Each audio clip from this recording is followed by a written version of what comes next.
നമ്മുടെ വേദനകളിലാണ് പലപ്പോഴും ദൈവം നമ്മെ വിളിക്കുന്നത്. പലപ്പോഴും നിങ്ങളുടെ വന്നിരിക്കുന്നത് എന്തുകൊണ്ടാ? പലപ്പോഴും പല വേദനകളുണ്ട്, പല അസ്വസ്ഥതകളുണ്ട്, തീരാവ്യാധികളുണ്ട്, കടബാധകളുണ്ട്, പല പ്രശ്നങ്ങളുണ്ട്. ഇതാ ഗുരു നിന്നെ വിളിക്കുന്നു.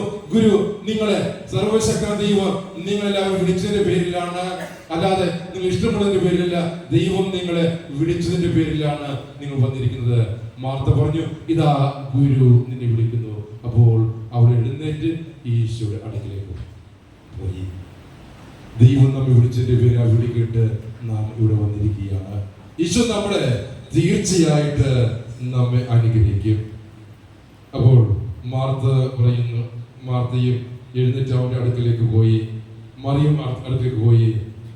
അപ്പോൾ മറിയവും അത് തന്നെ മാർത്ത പറഞ്ഞു തന്നെ പറയുന്നുണ്ട്, കർത്താവേ, നീ ഇവിടെ ഉണ്ടായിരുന്നെങ്കിൽ എന്റെ സഹോദരൻ മരിക്കുമായിരുന്നില്ല. യേശു പറയുന്നുണ്ട്, അവനെ അടക്കിയിരിക്കുന്നത് എവിടെയാണ് എന്ന് ചോദിക്കുകയാണ്.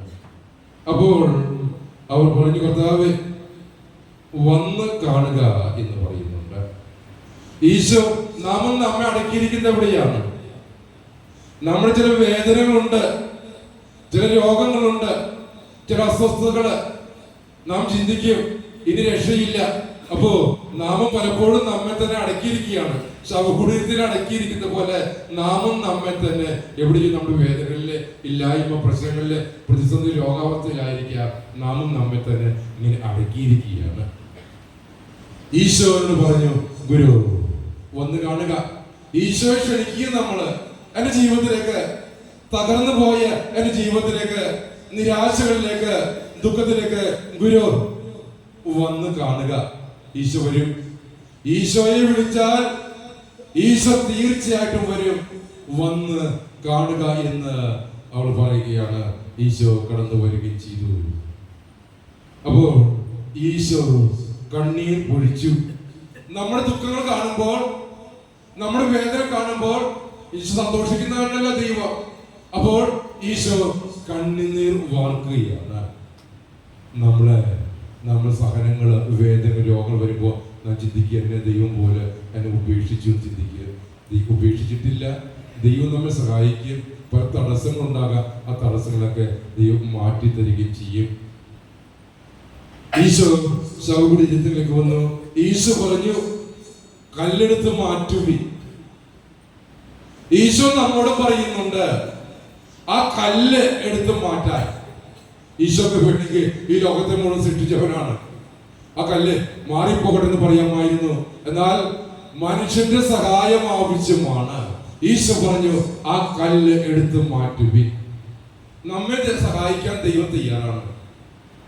കർത്താവ് നമ്മോട് പറയുന്നുണ്ട്, ആ കല്ല് എടുത്ത് മാറ്റുക. ഏത് കല്ല്? പാപത്തിൻ്റെതായ കല്ലുകൾ. ദൈവത്തിന് നിരക്കാത്ത എന്തെങ്കിലും ഉണ്ടോ? മദ്യപാനമുണ്ടോ? ഒന്നാം പ്രമാണങ്ങൾക്കെതിരെയായ പ്രവർത്തനമുണ്ടോ? ചിന്തിച്ചു നോക്കുക. എന്റെ ജീവിതത്തിലെ ഏത് കല്ലാണ് ഞാൻ എടുത്ത് മാറ്റേണ്ടത്? ആ കല്ല് നമ്മളെടുത്ത് മാറ്റണം. ഈശോ പറഞ്ഞു, ആ കല്ലെടുത്ത് മാറ്റുക.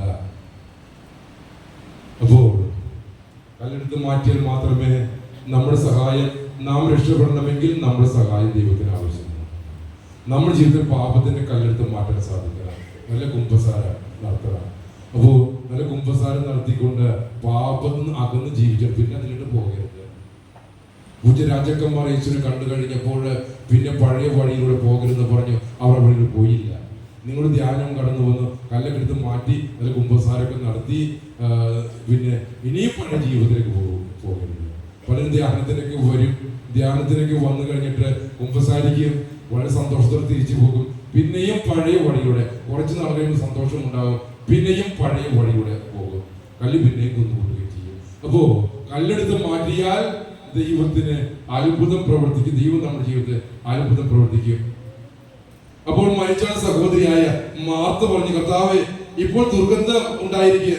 ഇത് 4 ദിവസം കഴിഞ്ഞു എന്ന് പറയുന്നുണ്ട്. മരിച്ചിട്ടിപ്പോൾ 4ാം ദിവസമാണ് മരിച്ചു കഴിഞ്ഞിട്ട്. ദുർഗന്ധം വമിക്കുന്നു എന്ന് പറയുന്നുണ്ട്. അപ്പൊ മരിച്ചഴുകി തുടങ്ങിയ ലാസറിനെ ഈശോ പറയുന്നുണ്ട് വിശ്വസിച്ചാൽ നീ ദൈവത്തിന്റെ മഹത്വം ദർശിക്കുമെന്ന് ഞാൻ നിന്നോട് പറഞ്ഞില്ലേ? അപ്പോൾ ചീഞ്ഞഴുകി തുടങ്ങിയ ലാസറിനെയാണ് കല്ലുരുട്ടി മാറ്റാൻ പറഞ്ഞപ്പോൾ കർത്താവെ മരിച്ചിട്ട് ഇതിപ്പോ 4-ാം ദിവസമാണ്, നമ്മ ശവത്തെ എഴുതിത്തള്ളും, ഇനി മരിച്ചുപോയി, ഇനി മരിച്ച വ്യക്തിക്ക് ഇനി ഉയർത്തെഴുന്നേൽപ്പില്ല. അപ്പോ അതുപോലെ പല മക്കളും മരിച്ച അവസ്ഥയിലാണ്. പല മക്കളും അവര് തന്നെ എഴുതിത്തള്ളി, മറ്റുള്ളവർ എഴുതിത്തള്ളി, ഇനി അവർക്ക് രക്ഷയില്ല. ഈ പ്രതിസന്ധികളിൽ രക്ഷയില്ല. ചില ചിന്തിക്കും, എന്റെ ഈ പ്രതിസന്ധികളിൽ നിന്ന് എനിക്കിനി രക്ഷയില്ല. നാം നമ്മെ തന്നെ എഴുതിത്തള്ളും. രോഗങ്ങളായിരിക്കാം, കടബാധകളായിരിക്കാം, പല പ്രതിസന്ധികളായിരിക്കാം, ഇനി മുന്നോട്ട് പോവുകയില്ല. അപ്പോൾ അവരെ തന്നെ എഴുതിത്തള്ളും. കർത്താവേ, ഇപ്പോൾ മരിച്ചു കഴിഞ്ഞ 4-ാം ദിവസമാണ് പറയുന്നുണ്ട്.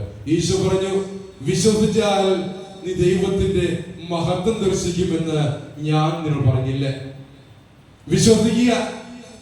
അവർ കല്ലുരുട്ടി മാറ്റിയപ്പോൾ ഈശോ പറഞ്ഞു, ലാസറേ പുറത്തു വരിക.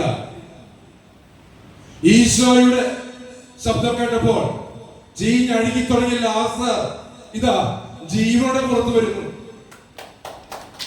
നിങ്ങൾ ഇവിടെ വചനം കേൾക്കുമ്പോ, ഈ ആരെങ്കിലും വചനം കേൾക്കുമ്പോ നമ്മുടെ ദുഃഖങ്ങളിൽ നിന്ന് വേദന പുറത്തു വരും. ഈശോ നിങ്ങൾ പറയുന്നുണ്ട്, ലാസറോട് പറഞ്ഞതുപോലെ പുറത്തു വരാൻ പറയുകയാണ്. നിന്റെ വേദനയിൽ നിന്ന് നീ പുറത്തു വരിക, നിന്റെ ഇല്ലായ്മ നിന്ന് പുറത്തു വരിക, നിന്റെ കടബാധ പുറത്തു വരിക. കർത്താവ് പറയുന്നുണ്ട്, യേശയ്യാപ്രവാചന പുസ്തകം 41-ാം അധ്യായം 13-ാം വാക്യം, നീ ഭയപ്പെടുന്നതിന്റെ കർത്താവ് ദൈവമായി ഞാൻ നിന്റെ വലത് കൈ പിടിച്ചിരിക്കുന്നുവെന്ന്. കർത്താവും നമ്മെ വലത് കൈ പിടിക്കും. ചീഞ്ഞടുക്കി തുടങ്ങി ലാസറിനെ ഉയർപ്പിച്ചെങ്കില് അവിടെ പറഞ്ഞു ലാസർ പുറത്തു വരാൻ പറഞ്ഞെങ്കിൽ നമ്മൾ പറയുന്നുണ്ട് പുറത്തു വരിക. നമ്മുടെ കഷ്ടപ്പാടുന്ന് വേദന പുറത്തു വരാൻ സാധിക്കണം. ദൈവത്തിന്റെ വചനം കേട്ടപ്പോൾ ചീഞ്ഞടുക്കി തുടങ്ങിയ ലാസർ പുറത്തേക്ക് വന്നു, അവന് ജീവനുണ്ടായി. നാം ദൈവത്തിന്റെ വചനം കേൾക്കുമ്പോ നമുക്ക് ഒരു പുതുജീവനുണ്ടാകും. നാം വിചാരിക്കും, എന്റെ ജീവിതം നശിച്ചു പോയി, ഇനി എനിക്ക് എന്റെ കുടുംബത്തിന് ഒരു രക്ഷയുമില്ല എന്ന് പലപ്പോഴും നമുക്ക് ചിന്തിച്ചു പോകാറുണ്ട്. പലരും അതുകൊണ്ട് ചിലർ ദൈവത്തിന് ആശ്രയിക്കില്ല, അവർ ചിലർ ആത്മഹത്യ ചെയ്യാറുണ്ട്. എന്നാൽ ദൈവത്തിന്റെ വചനം കേൾക്കുക. ആദ്യം വചനം ഉണ്ടാകുന്ന ദൈവത്തോട് വചനം ദൈവം തന്നെയായിരുന്നു. വചനം വായിക്കുമ്പോൾ ദൈവം തന്നെ നമ്മുടെ ജീവിതത്തിൽ കടന്നു വരികയാണ്. ഏത് പ്രതിസന്ധികള് കടന്നു പോകും. ചീഞ്ഞഴുകി തുടങ്ങിയ ലാസറിനെ ഉയർപ്പിക്കാൻ സാധിച്ചെങ്കിൽ നിങ്ങളുടെ പ്രശ്നങ്ങൾക്ക് ദൈവം ഉത്തരം തരും. എസെക്കിയേൽ പ്രവാചന പുസ്തകത്തില് 37-ാം അധ്യായത്തിൽ കാണുന്ന പ്രവാചകനെ അസ്ഥികൾ നിറഞ്ഞ താഴ്വരെ കൊണ്ടുവന്ന് നിർത്തുന്ന പ്രവാചകൻ ചോദിക്കുന്നുണ്ട്, പ്രവാചക ഈ അസ്ഥികൾക്ക് ജീവൻ ഉണ്ടാകുമോ? പ്രവാചകൻ പറയുന്നുണ്ട്, അങ്ങനെ അറിയാമല്ലോ, ഈ അസ്ഥികൾ കൽപ്പിക്കുക, വചനം പറയുക. അസ്ഥികൾ കൽപ്പിച്ചു, അസ്ഥികളെ ഒരുമിച്ച് കൂടുക. അസ്ഥികൾ ഒരു കിരാരവ ശബ്ദത്തോടെ ഒരുമിച്ച് കൂടി.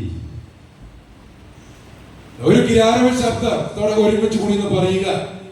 അസ്ഥികളിലെ ഞരമ്പുണ്ടാവട്ടെ, മാംസം ഉണ്ടാവട്ടെ. അസ്ഥികൾ മാംസം ഉണ്ടായി, ഞരമ്പുണ്ടായി. അസ്ഥികൾ ജീവുണ്ടാവട്ടെ, അസ്ഥികൾ ജീവുണ്ടായി. വചനം കേട്ടപ്പോൾ അസ്ഥികൾക്ക് പോലും ജീവുണ്ടായെങ്കിൽ നമുക്ക് എത്രമാത്രം മാറ്റം വരണം. വചനം സേവിക്കാൻ പലപ്പോഴും നമ്മൾ സമീപിക്കാതെ പോകുന്നു. വചനം സേവിക്കുന്നതിന് സാത്താൻ നമ്മളെ മാറ്റി നിർത്തും. വചനം സേവിക്കുക. അസ്ഥികൾക്ക് പോലെ ജീവൻ കൊടുക്കുന്ന കർത്താവ്, പ്രതീക്ഷ നഷ്ടപ്പെട്ടവർക്ക് പുതിയ പ്രതീക്ഷ കൊടുക്കുന്നവർ കർത്താവ്. ആ ദൈവം നമ്മുടെ കൂടെയുണ്ട്.